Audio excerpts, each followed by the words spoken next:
It is the greatest success story in space travel. Although the two Voyager probes have been traveling in space since 1977, they continue their revolutionary research mission to this day. As is well known, the identical twin probes have now even penetrated into interstellar space, where they are giving us unprecedented insights into unknown cosmic worlds. And yet, this is only one side of the astronomical coin. The truth is that the spacecraft are now showing serious signs of weakness, and recently it even looked as if we would have to say goodbye to Voyager 1 for good. It was at risk of falling silent forever due to a serious technical complication. Fortunately, NASA managed to breathe new life into the ancient probe by performing an extremely risky maneuver. Nevertheless, it currently appears that we have only gained a little more time, and that we should slowly start getting used to the idea that even the longest research mission in history will eventually come to an end. Almost 50 years in space has taken its toll. NASA's Voyager 1 and 2 probes have indeed attracted attention from time to time with one or two technical ailments. Just remember the confusing data gibberish that Voyager 1 sent back to Earth from spring 2022 onwards. Although the spacecraft was otherwise functioning as intended, the telemetry data it transmitted simply didn't make sense, and it took NASA scientists several months to uncover the cause of this unwelcome problem. Apparently, Voyager 1's attitude control system had mistakenly tried to route its data through an onboard computer that had long since been shut down. Ultimately, however, the experts were unable to determine the cause of this erroneous data redirection, but more importantly, they were able to use the Deep Space Network radio antennas to get Voyager 1 to send its data to the correct, still intact onboard computer again. However, true to the motto, one complication rarely comes alone, it only took a few months for NASA engineers to face another huge problem. This time, however, it was Voyager 2 that caused the terrestrial experts a headache. An incorrect command had caused the probe's antenna to misalign by 2 degrees and thus point past the Earth. And while the data transmitted to us literally missed us as a result, an interstellar screen was ultimately needed to correct the antenna alignment. The following shows that you also need a lot of patience for such an interstellar screen. Since Voyager 2 was 19.9 billion kilometers away from Earth at the time of the correction command, it took 18.5 hours for the signal to reach it. Consequently, the scientists had to wait just as long for the answer. But after 37 hours, the relieving reaction finally arrived at the Earth-based research stations, and contact with Voyager 2 was re-established. NASA engineers performed a technical miracle. But even in the period that followed, the Voyager program staff had no reason to complain about a lack of work. On November 14, 2023, Voyager 1 made headlines again when it was no longer able to properly package and send the unique data from interstellar space to Earth. The cause was a defect in the computer system responsible for packaging the data records into sendable packets. Specifically, the problem was with the Flight Data System, FDS, which collects incoming data from the instruments and other hardware components and converts it into a compact packet of zeros and ones. The data packet is then forwarded to the Telemetry Modulation Unit, TMU, which ultimately transmits the data to Earth. And the bottom line was that it was precisely at the interface between the FDS and TMU that the problem arose.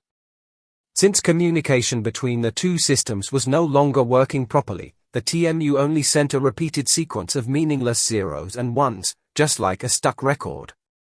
And although NASA experts tried to restart the FDS as early as December 23, the rescue attempt was initially ill-fated.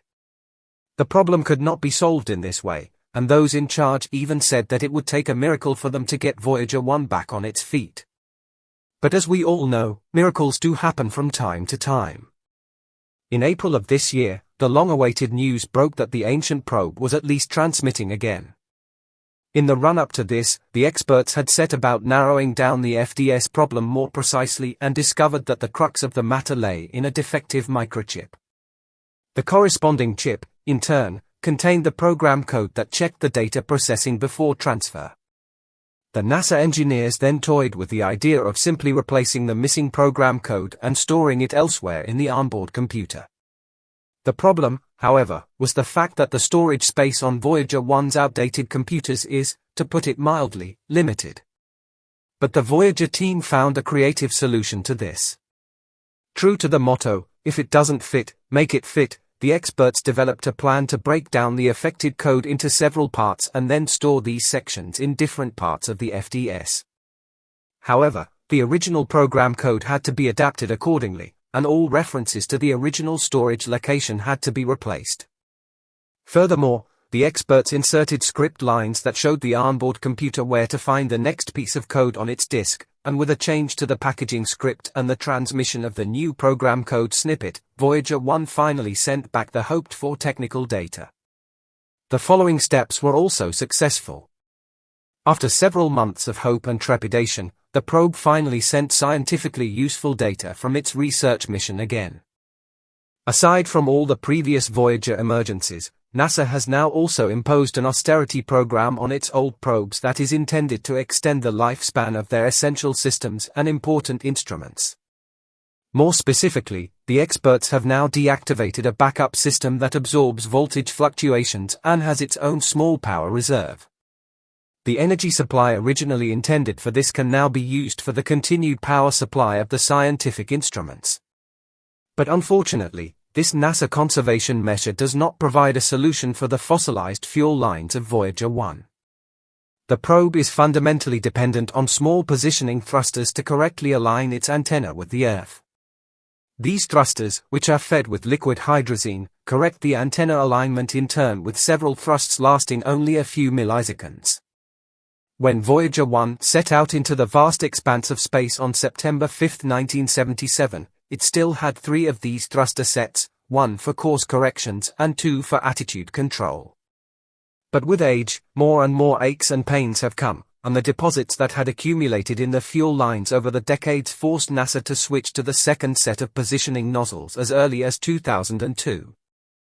Unfortunately, however, this too was at risk of becoming clogged at some point, so in 2018, the switch was made to the third set of nozzles, which was actually intended for course correction.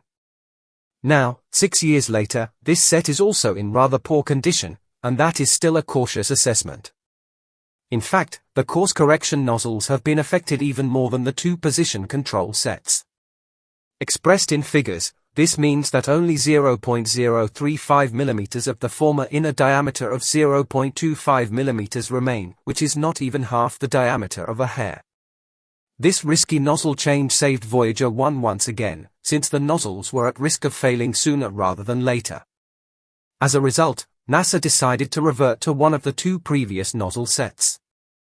However, what seems simple on paper is easier said than done in practice. Voyager 1 has hardly any energy left due to its advanced age, and any power consumption can theoretically result in the failure of an essential system. But without power consumption, it just doesn't work. In order for the deactivated nozzles to be put back into operation at all, they have to be preheated.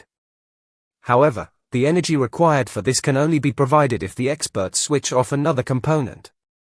The dilemma here, however, is that all the systems that are still running are actually indispensable, and in the case of the scientific instruments, there is also the risk that they cannot be switched back on later. The deliberations of NASA's engineers were therefore a technical tightrope walk, and after several weeks of deliberations and tests, they concluded that shutting down one of the main heating units posed the least risk.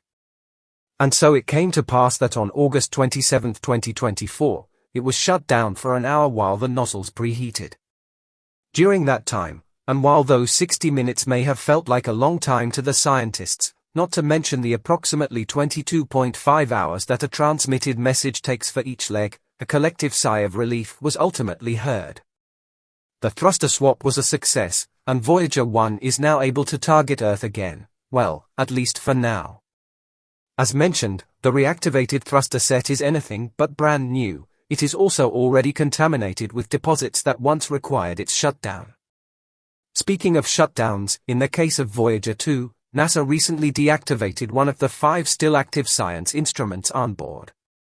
As with the previous cost-cutting measure, this step was also due to the lack of energy. Since the plasma sensor seemed the most dispensable to the experts, its scientific use is now a thing of the past. But does this now also mean that Voyager 2's data sets will have gaping holes in the future?